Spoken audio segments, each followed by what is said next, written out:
अमिता कदम महाराष्ट्र 24 तास मध्ये आपलं सगळ्यांचं स्वागत करते। वाघेशेठ ठाणे विठ्ठल मंदिर सीतानगर इथे एक भिंत पडली आहे। आपण बघत आहात पाठीमागे भिंत पडली आहेत। दुर्दैवाने इथे खूप गाड्यांचं नुकसान झालं आहे। सुदैवाने जीवितहानी झाली नाही, परंतु जर जीवितहानी झाली असती तर त्याला जबाबदार कोण ठरलं असतं असा प्रश्न आता इथे नागरिक विचारत आहेत। आपण त्या परिसरातील नागरिकांनाच विचारूया की नेमकं काय करायचं, काय झालं, नेमकी कुठली काय घटना घडली। आम्ही सगळेच घरात होतो, बाहेर कोणी नव्हतं। सकाळची वेळ आहे, मुलं कामाला शाळेला इकडे तिकडे गेलेत, पण आवाज खूप जोरात आवाज आला आणि मग 1 महिना झाला कंपनीचं काम चालू आहे। आम्हाला त्याची कुठली कल्पना दिली नव्हती, पण जो आवाज आल्यामुळे बाहेर पळत आलो होतो बघा। आमच्या 2 रिक्षा आणि 6 टू व्हीलर त्याच्यावर पूर्णपणे नुकसान झालेली आणि कोणाचा जीव ते हा प्रमोद जगदाळे 1 सेकंदच फक्त तो ती बाटली पाण्याची घेतला आणि इकडे सरकला आणि पडलं। आणि सगळ्यात मोठं की म्हणतात ना निसर्गाची देण, निसर्गाचे 3 झाडं त्याच्या सपोर्टला होती। 3 झाडं आडवी असल्यामुळे ती भिंत तिथल्या तिथं पडली आणि पुढच्या गाड्या आणि कोणाला मुलाला कोणाला मार नाही लागला। पण जे झालंय ते खूप मोठ्या प्रमाणात नुकसान झालंय। सुशिक्षित बेकार मुलं आमची आहेत। हा मुलगा माझा, परत माझा स्वतःचा मुलगा सागर लोंढे, तो बी त्याला काम नाही, रिक्षा चालवते। काही 6 गाड्या त्याच्या लोन आहेत सगळ्या गाड्यांचं, पण ज्या गाड्यांवरती पडले पण आता ते म्हणतात इन्शुरन्स करा, हे करा। आम्हाला काही न करता आम्हाला आमचं मागणं आहे की फक्त गाडीला गाडी द्यावी बस। आपण जेव्हा ही भिंत बांधत होती कंपनीच्या मालकाला तुम्ही काही सांगितलं होतं? नाही, तो त्याचं गेट तिकडनं अनलिगल गेट त्यांनी त्या गटारावरती केलेला आहे आणि तिकडनं त्याचा वावर आहे। 10 ते 15 वर्ष इकडचं गेट बंद केलेलं आहे त्यांनी आणि तिकडच्या गेटवरून वापरतात ते मागे कसल्याही कारणाला येत नाही। पूर्ण भिंत पोकळ खालून पण झालेली आहे। आज हेंगल पडलं नसतं तर भिंत पडली असती, पण पूर्ण पोकळ झालेला खालचा भाग, इटांचं बांधकाम होतं ते पूर्ण पोकळ झालेलं आहे आणि ते कधी बी पडले नाही। तो आज कसा काय तो व्यक्ती आला जो मालक आहे तो आणि नेमका तिथे बोलत थांबला म्हणून तो सुद्धा त्याच्यात गेलाच असता। तिथे येऊन तिने वरती तोंड करून गेला, तो सुद्धा गेला असता। एवढा भयानक घटना होती। मग याच्यामुळे आम्हाला फक्त न्याय पाहिजे। आम्हाला ना केस करायची ना इन्शुरन्स कंपनी नको, फक्त आम्हाला गाडीला गाडी द्या।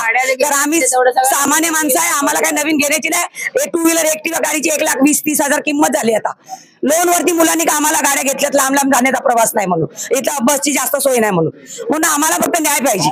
आमच्या एरियात जे झालंय ते खूप दुर्घटना बेकार झालेली। मी मनीषा दवंडे।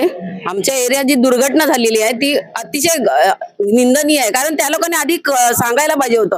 एरियात लोक राहतात, मुलं बाळ खेळतात, गाड्यांमध्ये बसलेली असतात मुलं, तर त्याच्यामुळे त्यांचं जर नुकसान झालं असं थोडं ना भरपाई करून दिली असती या लोकांनी। त्यांनी आधी काहीतरी हे ऍक्शन घ्यायला पाहिजे होती इथले ना बाबा, हे बॅनर लावला पाहिजे होता की इकडे काम चालू आहे तर तुम्ही लोकांनी इकडे मुलांनी खेळू नका किंवा गाड्या लावू नका, असं काही आम्हाला न सांगता या लोकांनी अचानक हे जे पाडलंय आणि अचानक सगळ्यांच्या गाड्या लोक काय ह्याने लावून जाणार गाड्या माणसाला, म्हणजे कोण बिंदास पण हे करणार की बाबा एरियात आहे आपल्या, असं सांगितलं पाहिजे होतं ना कंपनीने की काम चालू आहे आमचं, इकडे हे करू नका, गाड्या लावू नका किंवा मुलांना पाठवू नका। आज जे नुकसान झालंय ते आमची भरपाई करून द्यावी एवढं आमची विनंती आहे। आमच्या ज्या गाड्यांचं नुकसान झालंय ती नवीनच्या नवीन आमच्या गाड्या आहेत, तेवढ्या आमच्या भरपाई करून द्यावी। तरी आमची कामधंद्याची मुलं आहेत, त्या गाड्यांवरनं कामं करतात आमची मुलं। दादा काय सांगशील, तू नुकतीच रिक्षा लावून गेले आणि ही दुर्घटना घडली।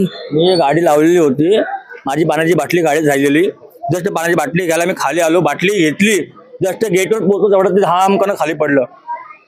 एवढं जोरात पडलं की स्वतः मला आता हातपाय खापे भरलेले माझ्या अंगाला। तर माझी एवढी अपेक्षा आहे की बाबा आमचं नुकसान भरपाई आम्हाला करून द्यावी, एवढी आमची अपेक्षा आहे, बाकी काही नाही। माझ्यासोबत आता माजी नगरसेवक जितेंद्र वाघ आहेत। गेल्या अनेक वर्ष त्या ह्या परिसरामध्ये काम करत आणि त्यांचाच हा वॉर्ड आहे। सर काय सांगाल, आज आपल्याच वॉर्ड मध्ये ही दुर्दैवी घटना घडली त्याबद्दल? ही विठ्ठल रुक्मिणी मंदिर रामनगर रोड नंबर 28 इथे अत्यंत दुर्दैवी घटना घडली आहे।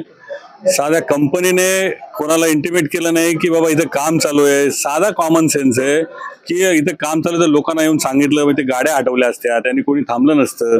जर आज तिथं लहान मुलं कोणी खेळत असती, गाडीत कोणी असती तर किती मोठा प्रकार झाला असता, किती लोकांचे जीव गेले असते इथे। कारण तो चॅनल त्याचा लोड केवढा आहे, साधा एक डोक्याला फटका बसला तरी तिथे जीव जातो।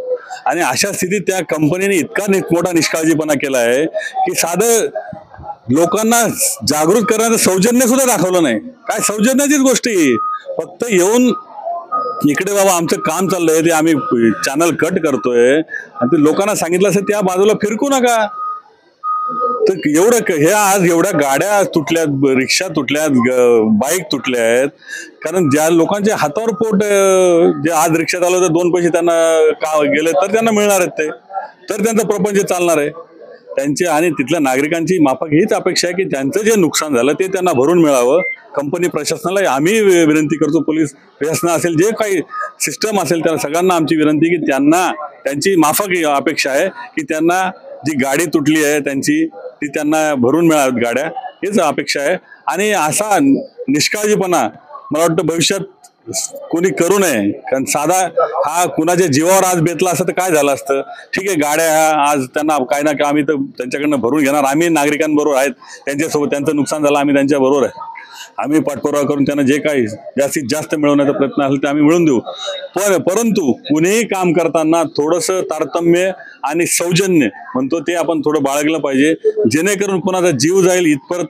कारण त्यांनी जे चॅनलचा सपोर्टच कट करून टाकला, जो चॅनलचा सपोर्ट ते ऑटोमॅटिक खाली येणार ना. साधा आम्ही तर टेक्निकल पर्सन नाही, पण साध्या माणसाला कळतं की बाबा तो जर त्याने इकडे परांची बांधून जर तिकडे ढकलला असतं कंपनीमध्ये तर हा अपघात घडलाच नसता. पण त्याला काय त्यांचे काय डोके गहाण ठेवले होते काय समजत नाही. पण आमच्या आता आम्ही नागरिकांच्या बरोबर आहेत, तिथले रहिवासी आहेत, सर्वसामान्य लोक इथे राहतात, हातावर पोट जगणारी लोक आहेत, त्यांना त्यांच्या गाड्या भरून मिळा एवढी माफक अपेक्षा आहे आणि त्यासाठी आम्ही पूर्ण प्रयत्नशील असतो. माझ्यासोबत आता समाजसेवक सचिन कांबळे आहेत. सचिनजी, काय सांगाल आपल्या वॉर्डामध्ये दुर्दैवी घटना घडली त्याबद्दल? ही दुर्दैवी घटना आहे, कंपनीच्या निष्काळजीपणामुळं आणि बेजबाबदारपणामुळे ही घटना घडलेली आहे.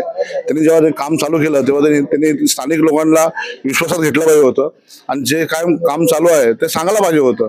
पण त्यांनी कुठलीच लोकांना सूचना न देता त्यांनी हे काम चालू केलं आणि त्यामुळे ही अशी मोठी घटना घडली.